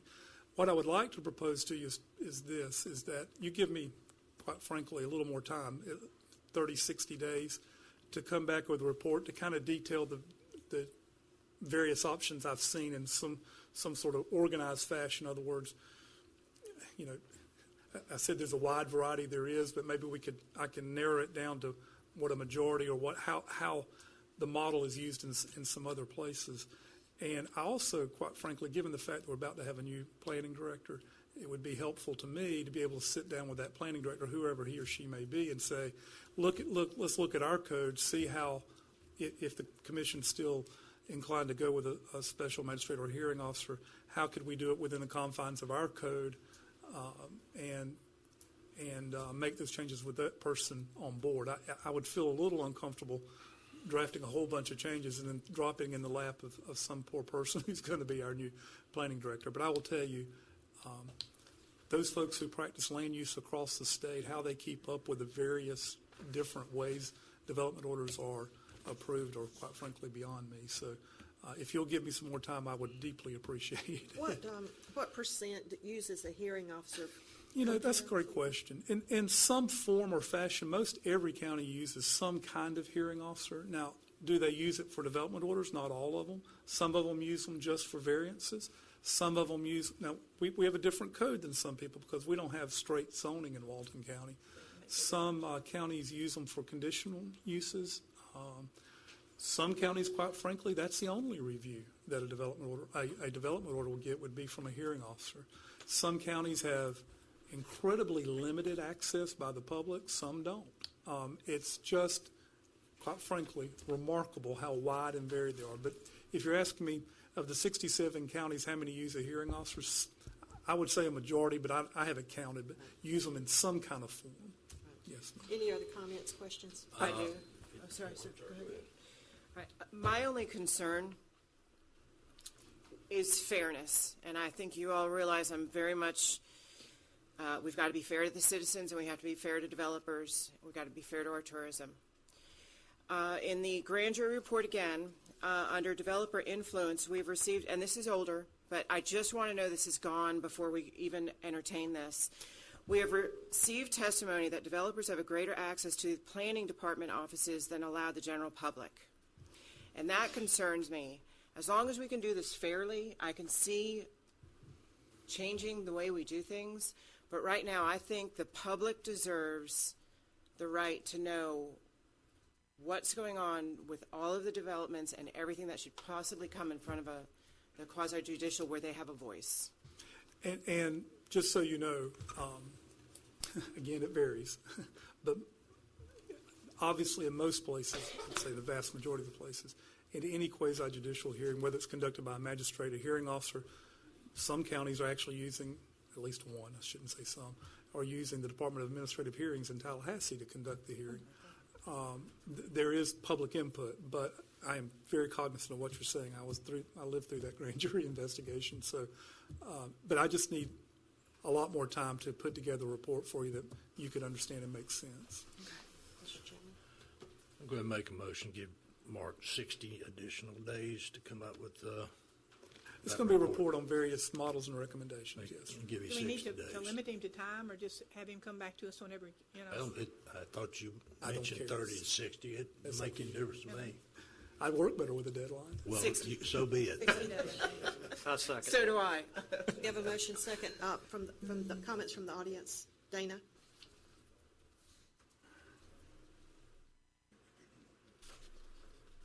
Good morning, Commissioners. Dana Matthews. I live at 10 Driscoll Drive at Santa Rosa Beach. I'm also a lawyer in work in Destin and South Walton, Okaloosa, Walton counties, primarily in the area of land development and land use planning. This is one of the most important paths that y'all have undertaken, or this board as well as other boards, because we've had a process in place for many, many years. As you know, through a TRC process where everybody gets noticed and the public has the right to attend and make comments, and all the department heads sit around and review a plan, and it goes to a planning commission at some point in time who makes recommendations only, has no authority to make decisions, and then, of course, it ends up in the laps of the Board of County Commissioners. One thing that I can tell you, and I've been doing this for 35 years, maybe not land use for 35, I've been practicing law that long, and I've been doing land use work in Walton and Okaloosa and the city of Destin and other jurisdictions in the Panhandle for a long, long time. It is my esteemed opinion that our system and the process by which we go by does not work. It is not fair to the citizens, and is not fair to property owners, and it's definitely not fair to the Board of County Commissioners who happen to be sitting and having to make decisions, what I call based on the applause meter. There have been court cases dealing with this kind of thing. This county has been engaged in millions of dollars over the last 20 years, and I'll let you all quantify it on your own, in legal fees and cost and lost human resource productive time in dealing with litigation and contentious disputes over the whether somebody can or can't develop their property. This is one of the most fundamental principles of democratic society, of our county, is where our citizens own property, and they should have the right to know what they can and cannot do with that property. There should be a public comment and input as part of any kind of a process, but we have to come up, whether it's a special magistrate or hearing officer. There's 67 counties in the state of Florida, and you're probably going to find that there's at least 50 different ways of doing it. I would ask you, do not hamstring Mark's research efforts.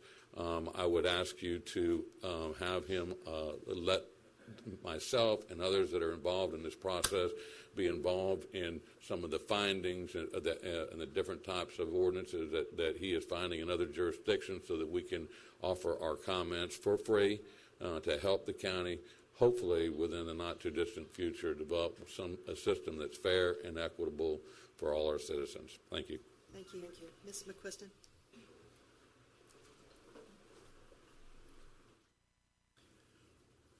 Thank you. Bonnie McQuiston, McQuiston. I moved here in 1992, and in 1992, the state of Florida bought 26,000 acres in South Walton. And right after that, the state said to Walton County, you were supposed to have a comprehensive plan, which we didn't have at that time, and so the state dedicated over $1 million in the 1990s until 2000 for the Walton County to develop the South Walton Conservation and Development Trust Plan, which became in 1996 the county's comprehensive plan.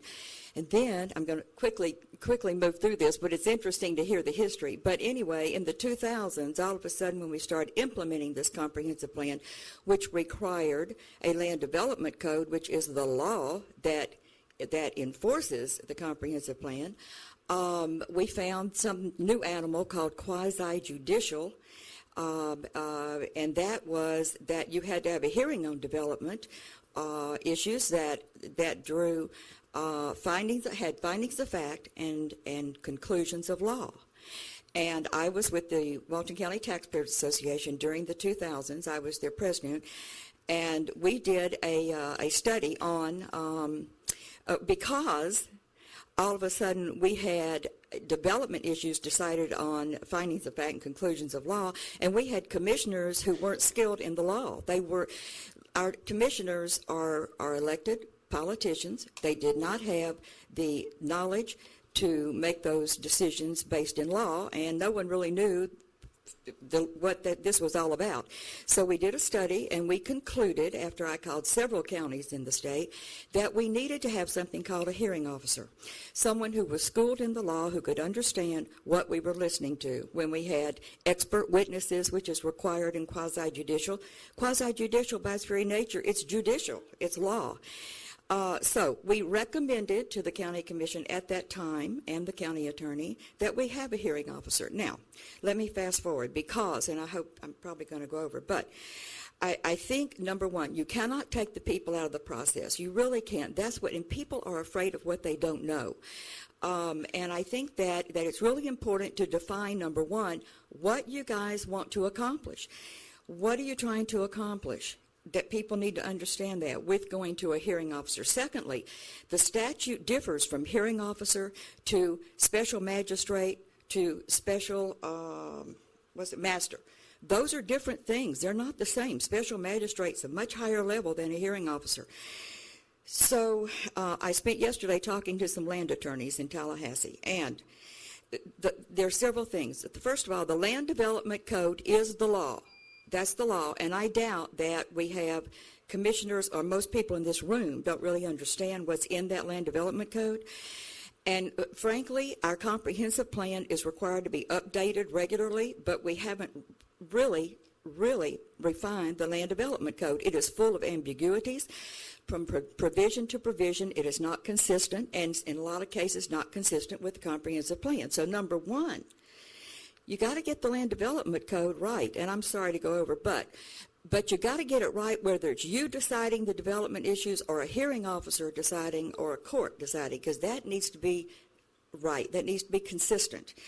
And if you go to a hearing officer, you need to make sure and assure the people that this will be a neutral party. This is a fair and consistent way of deciding.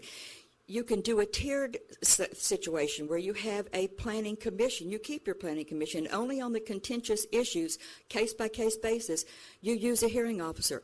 But get out of the county and get someone who is not someone's uncle or nephew or distant cousin. It's got to be a fair, neutral party. But so we have the Land Development Code that needs to be fixed, and you need to define what you want to accomplish and how, because magistrates can be a much higher level to meet, and it does take the people really out of the equation with that one. Bonnie, could you meet with Mark or share some of your ideas when Mark gets farther along? I mean, I know Dana's offered, and I think that's great. Anyone else that would like to share more with Mark in the future? Well, I'll be happy to do that, but I'm not. I've just had this history with this, so I know, kind of what you're trying. I think I know what you're trying to accomplish, but I'm not sure. But again, we should have a consistent Land Development Code that no matter who is deciding, it's decided on the law. And you guys change. You don't always occupy those seats. So no matter who's sitting there, if it's you and you don't go to a hearing officer, it should still be consistent. Yes. Okay, so thank you. Thank you. And interestingly, I asked this land attorney, if we had had a hearing officer, we had two really contentious issues. I mentioned the Great and Grand, and I mentioned the Hampton Inn, and in both cases he said they would have been denied by a hearing officer. Thank you. Thank you. And Bonnie, just I can appreciate your passion, and just to let you know, the day after I raised my right hand, I spoke with Larry Jones, and I let him know, because I knew the matrix. I have a lot of time spent in the Land Development Code and the comp plan as a citizen, and I let him know that it might be a good idea to have a second set of eyes when we have a group develop a new Land Development Code and comp plan, have a second set of eyes for that exact reason. We have to have a fair code, and maybe by a second set of eyes, and that's what I had suggested to Larry the day after I raised my right hand. So I'm very concerned. This is going to be one of the most paramount pieces of paper that we have in our county, and it's being rewritten right now. And I think a second set of eyes is Well, the comp plan is being rewritten and updated, but is the LDC being updated to go with it? Because that is not ever, but we've had so many different planning directors, it's a mess. Yes, the comp plan. The LDC is a mess. Yeah. Okay, Basically, thank the comp. Yes, I'll just say yes. Both. Okay, Mike, come on. Come on.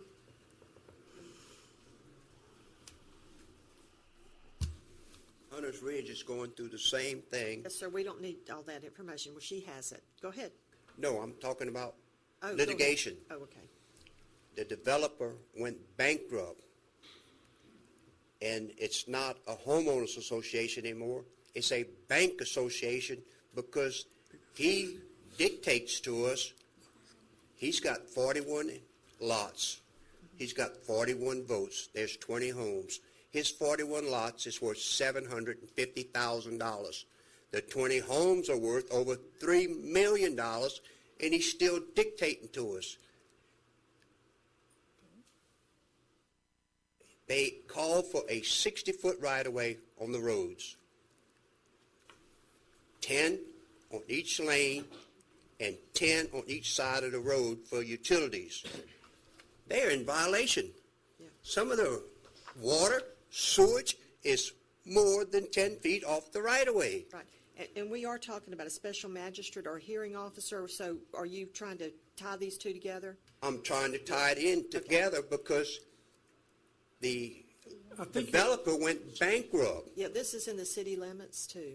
Right. Yeah, we don't control it. We don't control anything in the city limits. According to Mr. Brad Drake, at the meeting last night, we don't own the property.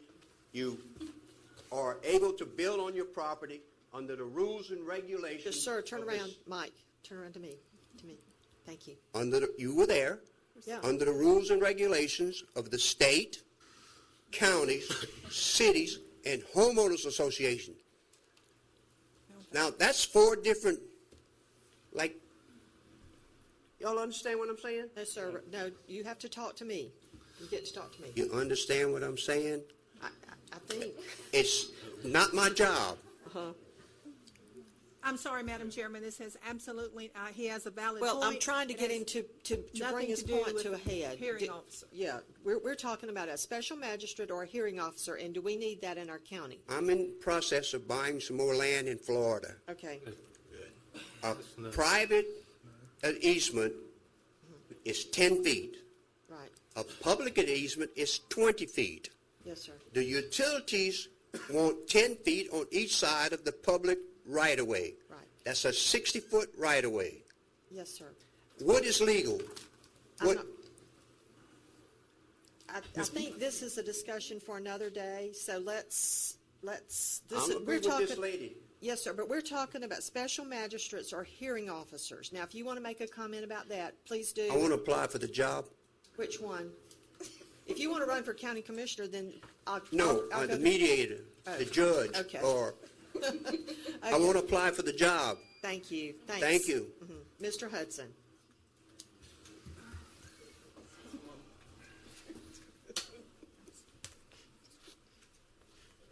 For the record, my name is Bob Hudson, and it's spelled Hudson. I'd like to say that the decision that you're going to make about this is tied in with the grand jury report. It's also tied in with the state's attorney, state auditor general's report. And I noticed that Commissioner Nepper mentioned something that was in the grand jury report. Now, the grand jury report was a very sanitized version of what took place in interviews and things of that nature. So I heard someone that I respect, an attorney, Mr. Matthews, talk about how Walton County things were approved by the applause-o-meter. I believe if you went to the southern part of the county, you'd find that they would say, not down here it doesn't. It's not what we have. And I'd also like to ask how many times the Planning Commission and the Board of County Commissioners have been overruled in court on development orders. Since I've been here, in terms of development or issuance, gosh, I'd hate to say this off the top of my head, but I don't remember a circuit court. You know what, Mark? I don't remember one either. I'm I racking my don't brain know trying that to we're remember one. solving a problem. The other thing that I'd like to do is give you one last tidbit of information from the grand jury interviews that were conducted. And I'm going to remove the names that are there because I don't think that's necessarily a part of this discussion, but I'd like for you to let me read this. There was one of the worst things I have ever sat through with a developer, because I never had any idea that he was like that. I always known him from, just over-the-counter type experience. And it was him trying to push his authority down my throat. Basically, he was like, he's calling admin on the phone. I'll be at the pre-BCC meetings and all this. And he's telling me that I'm being too strict and that I'm following the rules too closely and that kind of stuff. I'm not going to read the best of it, but I do say, before you make this decision, look at what our planning people are being faced with and address that. As I said before, I think you have one last shot at this, and I hope you get it right. I personally believe that anything you do should involve my right to stand before someone and express my opinion. Thank you very much. Any other comments? Yes, sir.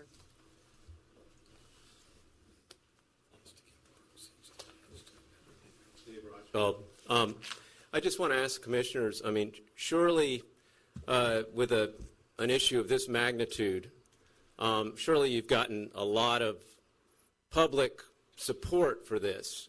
Have you all been getting a lot of emails with the public asking you to do this? Commissioner Anderson, have you gotten any emails? Have you had a lot of support for this? I've had some, yes. I've had some against.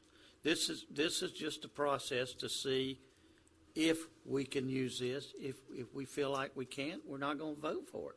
We're going to have public hearings on it. We're just investigating the process right now, Mr. Roscoff, and that's all. You'll have plenty of time to state your objections. We're just trying to figure out if it'll work for us. If it won't, it won't. It just seems like we need to find out who wants this. and this was hashed out, I believe, how long ago was this brought up? One time before? A couple of years ago. I wondered what it was, what the why was like 2 weeks ago. But I really am trying to find out where the public support is, and if it's something this important, there's that many people that are behind it that want this to happen. And who's really behind it? That's what I'm trying to figure out. Yes, ma'am. Come on.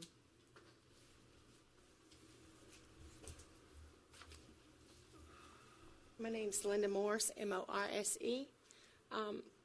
When we go to the polls and we vote, we elect you countywide, and we elect you to make these decisions, not hand them off to somebody else.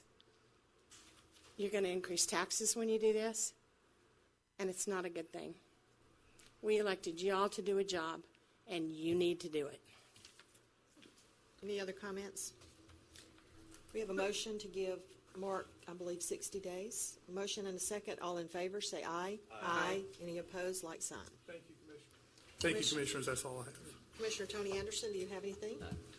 Sarah, Commander? No, I mentioned earlier that I'm, in this process. I'm going to Pensacola next week, and hopefully we'll bring back some information that we can start vetting. And I want to, in defense of Mr. Anderson, even though I didn't agree with him when he brought this up, this is the only way we can do this. He can't come to my office and say, what do you think about this? We have to vet this in a public setting. He had an idea, he's brought it to us, and that's what we're doing, is going through the vetting process, and we will give the public time. But he did the right thing, he brought it to us. Thank you. Commissioner Nipper? No, ma'am. Commissioner Chapman? Thank you, Madam Chair. Commissioners, in your agenda book is a request from the Valley View community that is down there primarily east of Uchiana and north of Red Bay. Presently, there's a community center there. It was the old Valley View Elementary School. It was built in 1949, 1950. It was closed in the late 60s by the school board, and they gave the property to a series of trustees from the community. Of the 6 original trustees, there's only 4 still living, and they have requested that we look at entering a lease with them to lease the property for some improvements and some recreational activities. You're looking at the photograph facing south in the front of the building. Off to the left-hand side in the corner was an old ballpark. Behind the building is a basketball court that is in disrepair. And, of course, the structure there is all that's left. That slab you see to the left used to be the classrooms back in the 50s and 60s. Requesting the board give me authorization to ask staff to go down there and do an assessment of the structure, see what would need to be done to help bring it into compliance with either ADA or and also means of securing it. They have difficulty. There are some individuals in the area down there that like to go out there in that grassy area, especially when it's wet, and tear it up, spinning donuts, and doing damage to the property. Plus, they are doing some vandalism on the backside. You have the letter listing the 4 trustees that are still alive and have control over the property, and they've made this request that we try to improve this community center, and I'd like to do that. Luciano, I think there's a lease agreement with them, maybe not, but I know there is in Red Bay, and so I just asked the board to allow me to move forward with discussions with them and ask staff to go down there and do an assessment of the structure and the grounds. Is that a motion? I'll make it in the form of a motion. I'll second. All right, I do have a question. Whenever I first took office, the Choctaw Hall Center was in just terrible repair, and they wanted me to repair it. And I was told that unless we owned the building, that we couldn't do any repairs, and they didn't want to give up the building to me, to the county, so that we could make the need. So anyway, they raised the money and did it themselves. I know that we use probably this as a polling place, like we do Choctaw, so we pay them a certain amount. But if we're going to do major repairs, aren't we going to have to be in possession of the building? Yeah, Commissioner, if we lease the building, we can make necessary You lease it? Okay. That wasn't given to me as an option in 2006. Right. And these community centers are so important. I know my goal has been to find every little community center, and I work with St. Joe to get grants so that we can try to, they have weddings, they have, it's just a gathering place that makes the community stronger. And so with that in mind, I any way we can help them, I think we should. Well, this is also a location where the Meals on Wheels are at. It's also a voting precinct. There's a lot of activities there, family reunions, fundraising. They try to raise funds to try and keep the building in good repair. But I think we can improve this whole complex here and make it better for the entire community. Okay. Any comments from the audience? Have a motion, a second. All in favor, say aye. Aye. Any opposed, like sign. Thank you. You're welcome. Just happy birthday to Stan. Tomorrow's Stan's birthday. We won't make him tell us how old. Thank you. Happy birthday. We have donuts back there. And Maggie, did she won't step out? Maggie's leaving us. We're so sorry. We appreciate all you've done for us. You're going to Charlotte, I believe. So we'll miss you. If you get up there and you don't like it, come back. So thank you very much. We'll take about a 10-minute. Did you get to Kathy Pope? Okay. Yes, so we won't make Ms. Pope, if you'll come on, we'll let you go, and then we'll take a 10-minute break so we can go to the ladies' room. Chairwoman, Commissioners, thank you so much for having me. I'm Kathy Pope, P-O-P-E, from Mobile, Alabama. I am the new president and CEO of Feeding the Gulf Coast, formerly Bay Area Food Bank. May I give you a couple of packets?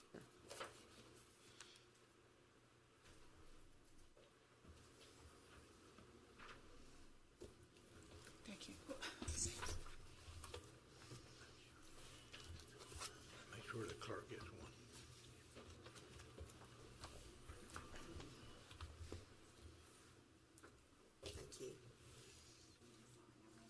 That's how we'll share. We'll share. Well, I won't take long. I just want to tell you who we are and what we do for the people who are struggling with hunger in Walton County. We are formerly Bay Area Food Bank, and we handle the 7 counties that are in the panhandle of Florida, and we are the food relief agency. We are a member of Feeding America, which is the nationwide hunger relief, and so I really just wanted to tell you what we do for the people in your county. We have a hunger problem in the United States, but also in Walton County, and they are mainly our seniors and children. So the way we work is on the front page, if I can just look at the packet with you, is we have partner agencies, and I'm sure you recognize some of them: Breaking Through Ministry, Caring and Sharing of Walton, of South Walton. So what we do is we do some store level pickup from, because we're a member of Feeding America, we pick up from the Walmart, Winn-Dixie, Rouse's, Greer's, the grocery stores. And so we are able to rescue a lot of the food that 7 years ago would have gone into your city dump. It's perfectly edible. It just has a labor-intensive element of going through it and making sure that everything that we're giving out is safe for consumption. We also get USDA products. And I work with Feeding Florida, which is the Association of Food Banks in Florida, and we are getting fresh produce from South and Middle Florida over into the Panhandle. So I just really want to tell you what we do for the county, and that we are hoping to expand in Walton County. We do summer feeding programs for some of the children, and we are really wanting to increase the backpack program here. We have a lot of children who are getting free and reduced breakfast and lunch at school, but when they go home on the weekend, they don't have food. And so we do a great backpack program for the children who are in the school. If you'll look on the second page of your packet, you can see the area that we handle. So we are the folks who are getting food into the county, including the rural areas. One of the ways that we are getting food into your rural areas is through mobile pantries. That way it's a one-day distribution, and our agencies have already pre-selected the families. And these are families that are living in poverty, unemployed, underemployed, car broke down, whatever their family circumstances are. And for those folks, we're hoping that it's a temporary problem, and we're able to just be that consistent help to see them through that time. But we are also seeing a lot of seniors who are struggling with hunger, as well as children. So if you'll look on the bottom of that service area map, you can see that the food insecurity rate for individuals is 15.6%, but for children, it's 27%. So that's more than 1 in 4. So that's pretty staggering. So we also are looking to have additional partners in your community. If there are other churches or Boys and Girls Club or agencies that could help us get food into the county. One thing I wanted to let you know is that we are a disaster relief agency as well. So I would love to know your emergency management folks, so that we can just let them know what we can offer in the event Walton County is hit by a tornado. We have the ability to get a large quantity of food in very quickly. Also, I know that I serve 24 counties, because we serve South Mississippi, South Alabama, and the Panhandle of Florida. And I'm talking to the county commissioners mainly to let you know what we do in your county, but also to see if you have a grant program as part of your budget, if I could meet with your finance director. All county, out of the 24, they all do it differently. So I would love to do that. And also, if you have a newspaper in town that I could just talk with and let them know what we do, just to let people know that food is available for those that are struggling with hunger, and there are also programs to help seniors and children. Thank you very much. Any questions? Thank you, and thank you for serving these kids. I was a teacher 35 years, and I saw how children are that really are hungry. So Right. Thank you. Well, thank you so much for what you do, too. Thanks. Appreciate it. Okay, we're going to take about a 10-minute break now. We will be back in 10 minutes. Public comment.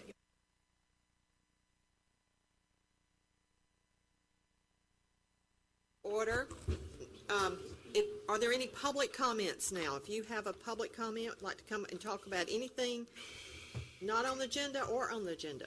Okay, seeing none, moving into the planning section. Thank you, Madam Chair. The first is a request that the board approve a resolution supporting the commuter assistance and the service development grant applications. If you recall, these are applications we're working with West Florida Regional Planning Council. The commuter assistance grant is the one to support the north-south corridor along 331, and later the service development transit grant will be the east-west 9830A corridors. All we're asking today is for a resolution of support to include in those grant application requests. Rob Mahan from West Florida Regional Planning Council is here if you have any questions, but we would recommend your approval. Do we have any questions for Mr. Rob? Motion second. Second. Motion second. All in favor say aye. Aye. Any opposed, like sign. Thank you. The next items are quasi-judicial in nature. Anyone who anticipates testifying before the board or speaking before the board on any item on the quasi-judicial docket, would you stand and raise your right hand? Do both of you solemnly swear or affirm that testimony you're about to give before this board will be the truth? Thank you. Commissioners, have you turned in all your ex parte contacts? Everybody is saying yes?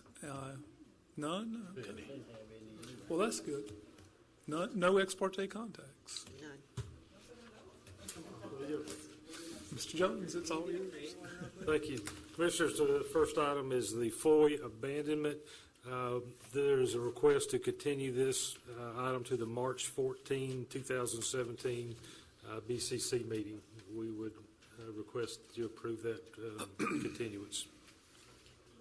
Do we have a motion to? Second. Motion second.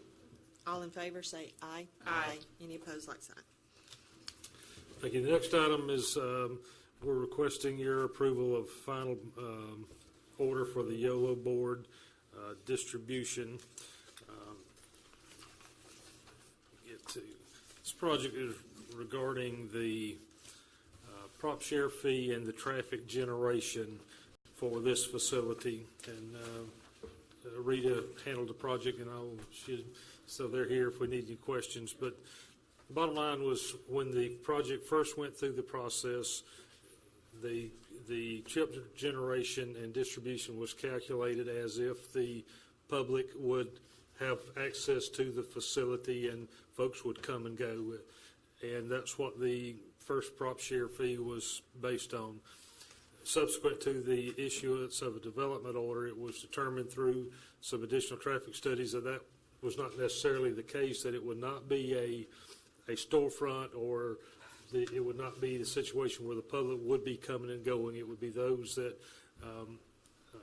utilize the facility for their particular purpose, and the trip generations was considerably less than originally contemplated in the development order. Therefore, there was a new traffic study done that resulted in a decrease in that prop share amount. We're very cognizant of the fact that we want to get these things right, and so we have staff and developers put a lot of effort to make sure that we're at the right number. And let's Rita, if she has any additional comments to that, or Mac, or whomever from staff. Good morning, Rita Banuyed from the Planning Department. You basically summarized everything that I had together written down. They just calculated it based on a warehouse only, which that's what it's going to be. Okay. Any other questions for Rita? I do. The U.S. DOT personal travel and the U.S. ITE trip generation, the 9th edition, what year statistics does that have in it? We have Dean, the engineer who did the traffic study. He would be able to answer that question. I'd like that answered. I don't think Dean was sworn. Dean, were you sworn earlier? I was not sworn. Okay. I was out. I knew it says only two. Do you solemnly swear or affirm the testimony you're about to give before this board will be the truth? I do. Thank you. The 9th ITE manual, 9th edition, is the most recent published book for trip generation from ITE. I believe the data came out in 2015 and 16, but it is the most up-to-date manual. All right, so it is using the trips in that area for 2015-16, or is it using, I mean, is this the most recent, because it's a significant amount is the only reason, and I see we are going to go to warehouse, but it also says an office space. So, I mean, what kind of movement do you think is going to be in and out of this building to go from basically refund $55,000 is kind of the general number that we're refunding. And just to further explain how this came about, as an engineer, I misinterpreted or misunderstood the function of the building. The office space that is a part of the building, I understood to be retail office space, where the general public could go in and buy a YOLO board from the facility like you can in their Miramar Beach store or their Seaside operation and so forth. The owner subsequently explained to me that this is only a assembly and distribution. The general public would not be able to come in and interact at this location. And based on that, I realized that there was a misinterpretation on my part on how it would function. The office space only supports the warehouse operation. So in other words, an accountant or financial person and somebody running the production of the warehouse operation will be located in that office space. And that is where the trip generation is reduced. As you can imagine, a retail office space allows interaction with the general public. People will show up to work at the warehouse, and at the end of the day, go home. There's no in and out of the general public coming into the building. Based on our findings with the Auditor General, do we feel comfortable that the prop shares have been calculated correctly? I mean, that's kind of where I'm going as far as our findings with the report. Is the only thing is it's coming right at the time that we have got somebody with their eyeballs on us. Sure.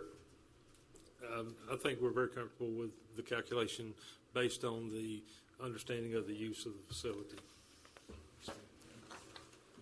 Thank you. Thank you. Any motion?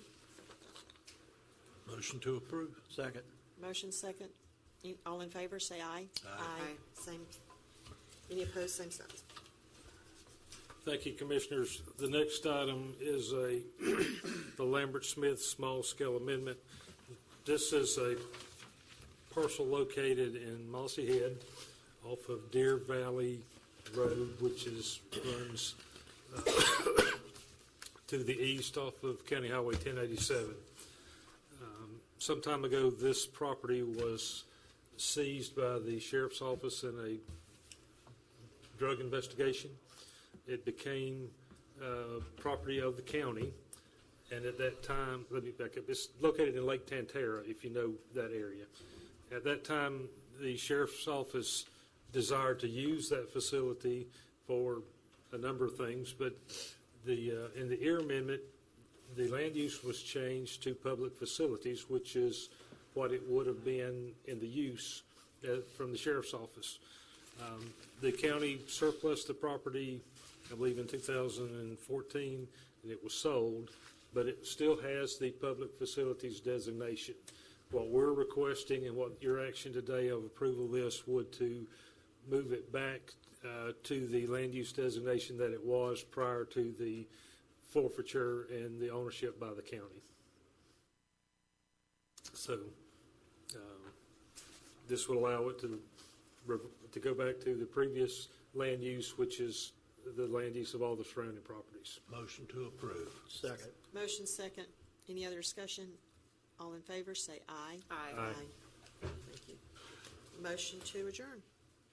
Oh, Commissioners, I actually had asked me to do one thing. We had scheduled a special meeting for the purpose of conducting an executive session in Yellow House 38 LLC versus Walton County, case number 2014-488. I need you to cancel, if you would, a motion to cancel and reschedule that meeting for the March 28th meeting date at 9 a.m. or soon thereafter as we complete the irregular agenda. That's Second. motion and second. All in favor, say aye. Aye. All right, that was the 28th At 9 a.m. or as soon as the regular agenda is completed. and then do I have a motion to adjourn? So moved.